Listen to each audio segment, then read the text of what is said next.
Now let's turn to NATO Secretary General Mark Rutte, joining us this morning from The Hague, Netherlands. Welcome to Face the Nation. Glad to be back on the show. Good morning. Good morning. We saw that Iran fired 2 missiles at Diego Garcia. This island in the Indian Ocean hosts a joint base of the United States and the United Kingdom. It is 4,000 kilometers from Iranian territory, the farthest point reached by Iran. Ambassador Bouts mentioned differences in the assessment of the Iranian attack between Israel and Cairo, but Israel says these are ballistic missiles capable of reaching Berlin, Paris, and Rome. Israel says these were intercontinental ballistic missiles that could reach Berlin, Paris, and Rome. NATO shares this Israeli assessment. We can't confirm that at the moment, so we're investigating. But if that's true, it's even more evidence of what the president is doing here. Eliminating ballistic missile capability, eliminating Iran's nuclear capability is crucial, exactly as the ambassador just said, Ambassador Bouts. We saw with North Korea that if we negotiate for too long, you can miss the moment when it's still possible to resolve this issue.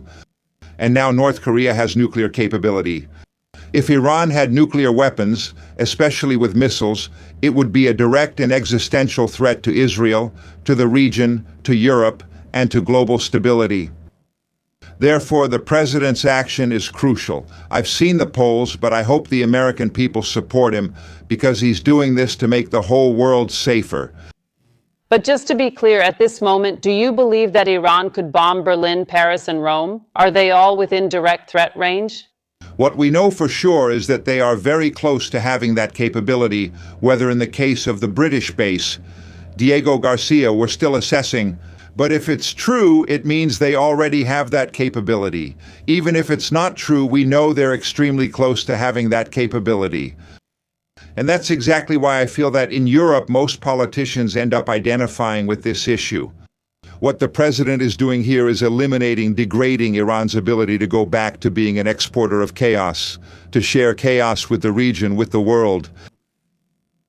I'm sure the president appreciates your compliments, but he's quite frustrated and made that clear. This week, with NATO and the European allies, he called NATO a paper tiger, without the US.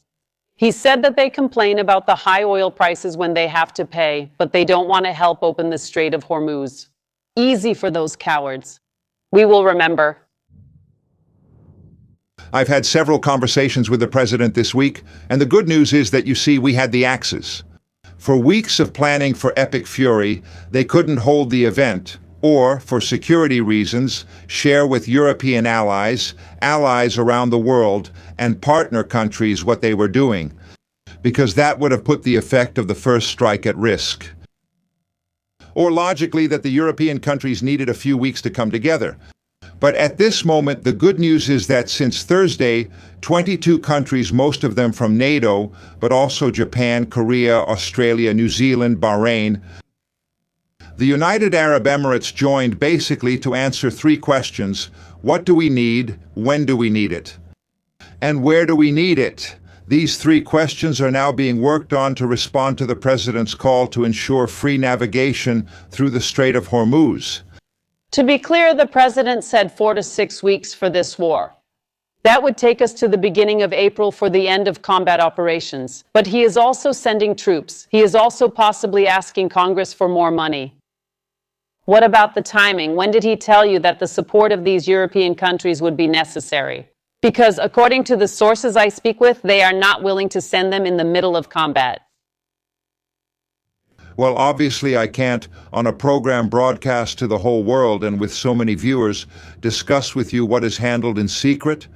But I can assure you that, of course, the United Kingdom is at the forefront, leading this effort of the 22 countries under the leadership of the Prime Minister. I was on a call this week with Prime Minister Starmer and President Macron. And again, this has led to 22 countries now joining this initiative. And in fact, one of the issues is not just what and where, but also when. And that's why military planners work together to make sure we're prepared, to ensure that the Strait of Hormuz has free navigation, which is crucial for the world economy. However, the president seemed to say that this goes beyond Iran in terms of the impact on his thinking about NATO and his willingness to help Europe. Listen to this. I think NATO is making a very foolish mistake, and I've said for a long time that, I wonder if NATO would ever be there for us. So this was a big test because we didn't need them, but they should have been there. The president keeps seeing this as some kind of quid pro quo. He also mentioned Ukraine, saying, "I help Europe with Ukraine, why don't they help me?" Do you fear that this could harm NATO's objectives elsewhere? What I know is that we always end up together. It was under President Trump's leadership that we had the extremely successful summit in The Hague, where we agreed to spend 5% of our GDP on defense. And therefore matching for the first time since Eisenhower, that was quite some time ago, matching European spending to American spending. Not only because it's fair for us to spend the same, which was Trump's wish during the 45th presidency and now in the 47th, he achieved this out of necessity in the face of the Russian threat and our other adversaries regarding Ukraine. Again, it's the U.S. providing intelligence and weapons in partnership with Europeans to support the fight against the Russians, making sure they have what they need. And now with Iran, I am absolutely convinced, and I understand the president's frustration about this. It will take some time, but again, I also ask for a bit of understanding, because the nations had to prepare for this, without knowing, and for good reasons, about the initial attack on Iran. But now they are coming together to make sure we can protect the Strait of Hormuz. I spoke with some NATO members who say this is a defensive alliance, not an offensive one. We did not sign up for this, nor to do what the president is asking us to do. But on the point about Russia, the president of the European Council said that the USA lifting the sanctions on Russian oil exports is very concerning and affects European security. This is part of what President Trump is doing to try to contain the rise in oil prices here in the country. The Treasury says this indicates about $2 billion going to Russia. Now, President Zelensky says it's closer to $10 billion. This doesn't benefit Vladimir Putin. That's the issue. The president needs to balance all these interests. I know he's with his team, Jared Kushner, Steve Witkoff, and Marco Rubio. They are working with the Ukrainians, putting maximum pressure on the Russians for a deal. I spoke for an hour and a half last week with President Zelensky in London. He wants to close the deal. And we need to make sure that we also bring this to the Russians, to make sure that they are willing to cooperate. It's the president who is exerting this pressure. Along with the Europeans, he needs to balance these different interests. I won't comment on every detail of what happens here, but his effort to successfully end the war in Ukraine is crucial.